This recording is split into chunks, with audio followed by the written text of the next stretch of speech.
Hello and welcome to Audiobook Reviews. Today I'll be reviewing The Blade Itself by Joe Abercrombie. For the first video, jumped back into the 80s. This is something a little bit more recent. I actually just finished this book and I'm reading the second Before They're Hanged now, so I figured I would get the review posted for it. I will note I'll be going back and doing some reviews of full series after this part, and then I will do the next two books as I finish them. But moving on to the review itself, I mentioned The Blade itself is part of a trilogy. Before They Are Hanged is the second book, and Last Argument of Kings is the third. So I'll be moving through there. And I have to say, right off the bat, this book was very, very different. Its tone is dark, and granted, Joe Abercrombie calls himself Lord Grimdark, so dark is kind of to be expected. And I had heard only bits and pieces here. I'd heard that the character work was very well, but the first book surprised me, honestly, that I did enjoy it as much as I did because not a lot seemed to happen. The first book really came out as more of a character study of the main characters than really a plot-based piece. Now, there's a lot of build-up for what's going to be coming in the rest of the trilogy happening, and yet somehow it still wasn't disappointing when the book ended with a lot of the things seeming to not fully have been resolved. Before we get into spoilers, to briefly talk about the characters, you have Logan Ninefingers, who is from the north, kind of this hard terrain area. Many of the people there live very hard lives, are very used to killing and wars and fighting, and Logan is specifically no stranger to that himself, and is kind of set up as this just crazy, dangerous guy, but also you learn a lot about his character kind of throughout. And I'll mention a little bit more about that in the spoiler section. You also have Jezel, who is a just snobbish, self-centered type character, is really who you get there with it as well. And he is a fencer and working on going to win a fencing contest, basically, which is actually very important in the area he lives in. He's part of the Union, which is kind of the main hub of what we look at as well. And then we have Sand Glokta, who was at one point a young swordsman, was very famous, was a war hero, but was captured and tortured very badly, and is now crippled, kind of generally miserable, and works for the Inquisition, not the Spanish Inquisition, though, just the regular Inquisition for this story. And the tortured now has become the torturer. Now, there are some other characters that we look at as well, including Beaz, who is the first of the Magi. We don't learn a ton about him as well, but it's an interesting pieces of what you get, because something you see a lot with the characters is they're not exactly quite what they seem. You also see some of Logan's companions in the north out on their own. There's a officer basically in the Union Army named West, call him West, and you see from him as well. Also, and then later in the story, they release pretty late, you start seeing somebody called Pharaoh Maljan, and she's an escaped slave who is out looking for revenge. So that's kind of a breakdown of the characters here.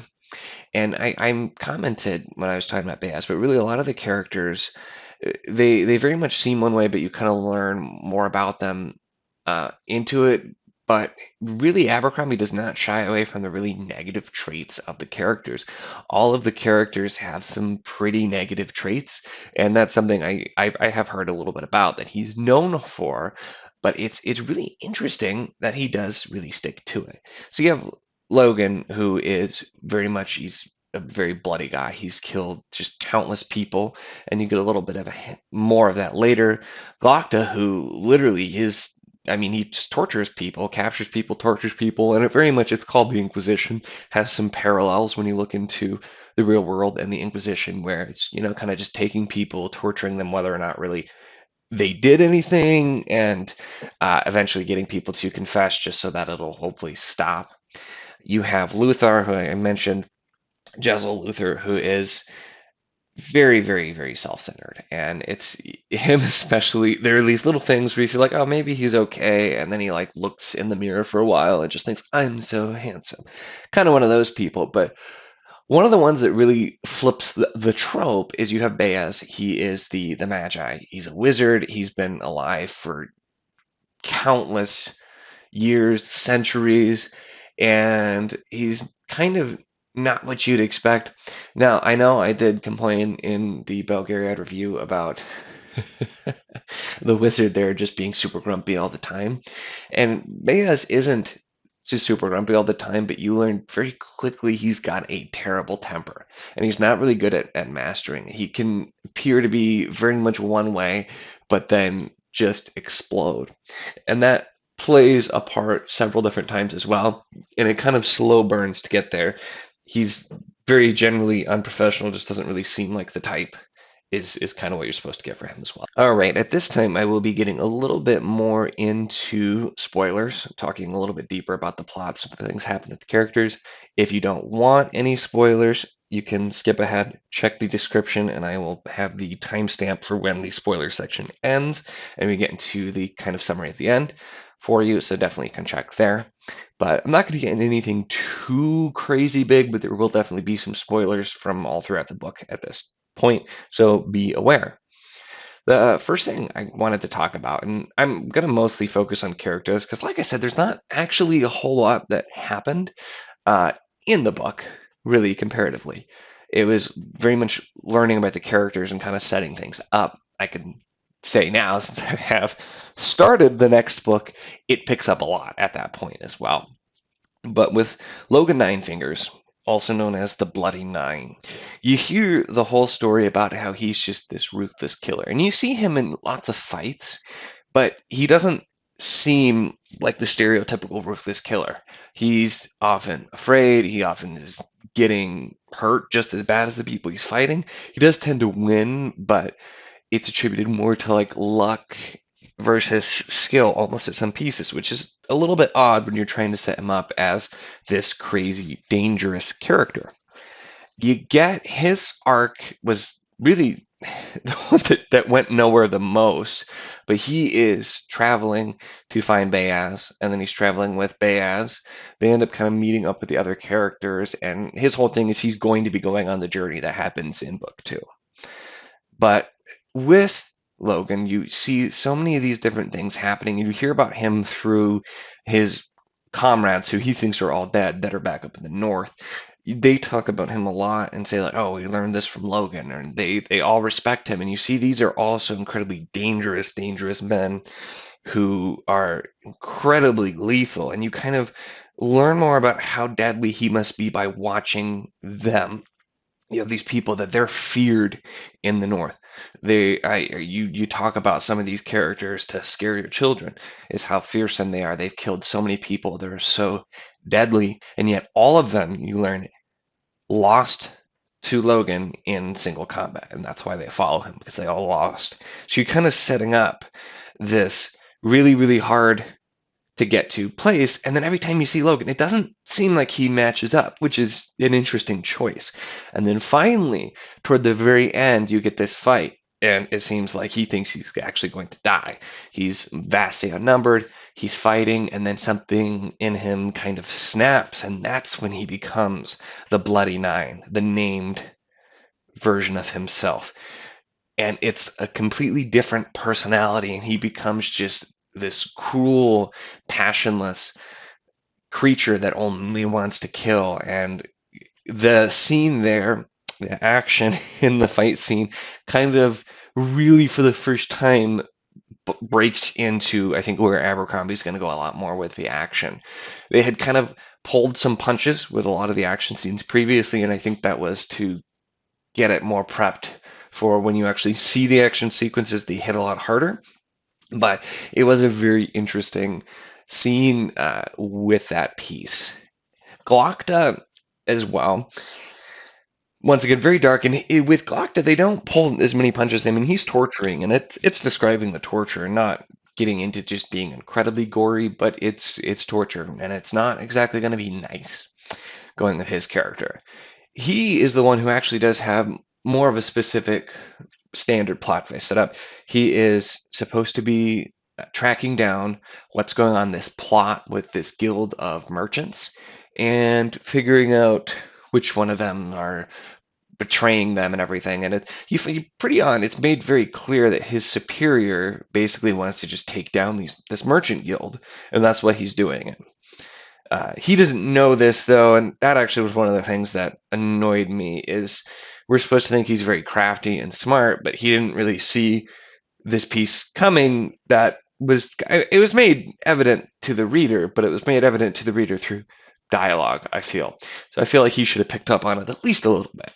Um, but in general, he's going through, he's arresting people, he's questioning people, and he ends up essentially helping to take down one of the two biggest guilds, these incredibly rich merchants, all because his superior wants them to. And there's kind of some foreshadowing, it seems like, as well, where there's a bigger plot going on with the banks and a lot of the people in power, where they really control a lot more than they seem to control. But that is something that seems like it's going to be coming later as well. The thing that did annoy me about Glockta was at the end where he just didn't seem to see any of it coming was a little bit interesting, but the character, so very interesting. And all the characters, it's the big thing that Abercrombie does is he gets this cadence, this perfect tone. The writing style changes when he writes each character, so you feel really much like that character when he writes, and it's just an incredibly interesting way to write, and something that really pulled me in throughout. And since I'm already going quite long, I'm going to focus a little bit more on Jezzel than Luther.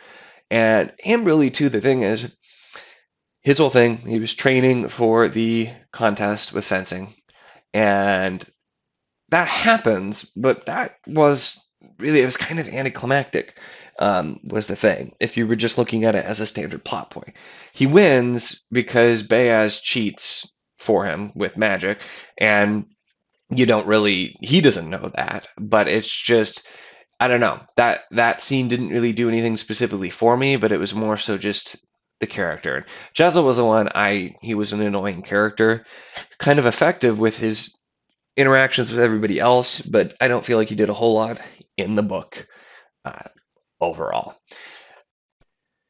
With that said, I do want to note that there is really a feeling of a lot of things being set up for later in the series, and that's kind of a lot of what the first book is doing.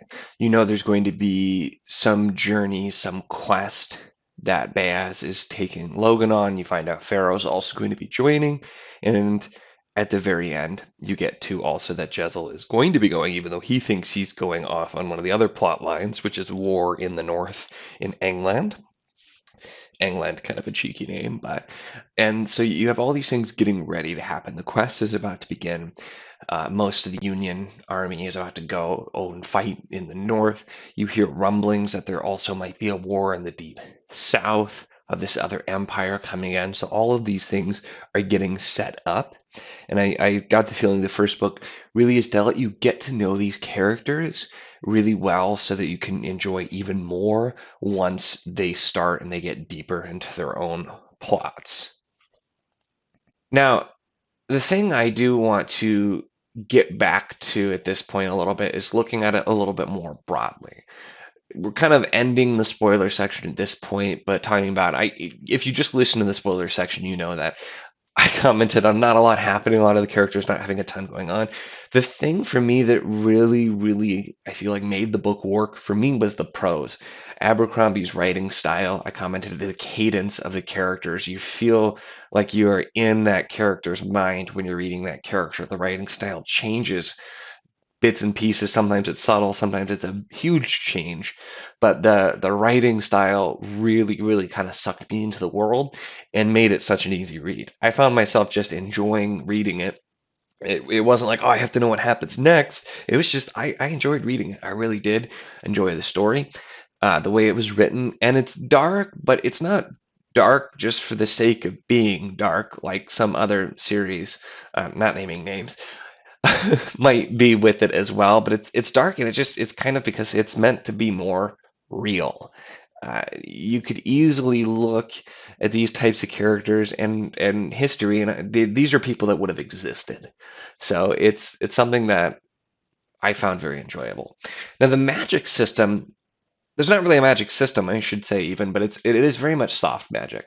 I also, in my last review for Bill Gearhead, I criticized the way the soft magic system was used, but I liked it in this story. You have Bayaz, he's a magi, he's a wizard, and you don't get to see a lot of him using magic. He does it very sparingly, and so you're not really sure what he can do, but very early on it's talked about how there is a cost to doing magic. You don't really know what it is.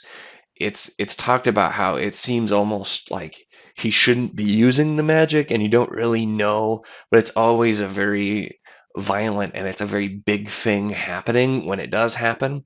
And it was just interesting and it very much steeped it in mystery.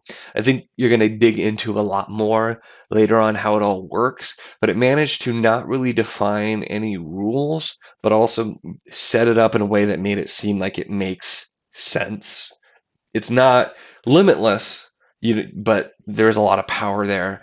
But there is some mysterious cost, so maybe that's a reason it needs to be used sparingly. You get kind of that feeling, which was very interesting. So overall, the writing style, the prose, really, really pulled me into this book and made it very enjoyable. I started the second one right after I finished the first. I do plan to read the whole trilogy, and I actually have the 3 standalone novels that came after as well that I plan to read. I don't know if I'll do it all at once. I'll have to see if I decide to do anything else in between, but that's kind of where I am with this book. I found it very enjoyable. If you are the kind of person who really likes a lot of things happening, a lot of action, I'd say be patient because the writing, for me at least, really did pull me in. It was a little slow. There's not a whole lot of huge things that happened, but the end of the book has a lot of action, and book 2 so far also has quite a bit more action, quite a bit more happening. And really, it's just the studying of the characters, the way that they are written, it's so real and so twisted, really pulls you in, even though there's not a whole lot going on. I do want to last comment that in general, the name and the first 3, the trilogy, the books all have really interesting names, but the blade itself just really stands out. And it comes from an actual real life quote from Homer, but it's just the blade itself. I really enjoyed the name of the book as well. So it's the kind of thing that it's intriguing. If you'd never heard of it and you saw it, you'd probably want to pick it up just because it's interesting. So that is my review of the blade itself. Like I said before, I will be doing a review for the next 2 books, but probably be going back and doing some other series, some more well-known, some less well-known, just that I have read in the recent past to kind of fill in the meantime while I'm reading for these. As always, if you have a recommendation, please let me know in the comments below, and let me know your thoughts as well if you agree or disagree and why on any of the points that I have made in this video. If you do enjoy this content, I'll be posting a little bit more regularly reviews from this point, and so please feel free to like the video if you enjoyed it, and subscribe if you'd like to see more.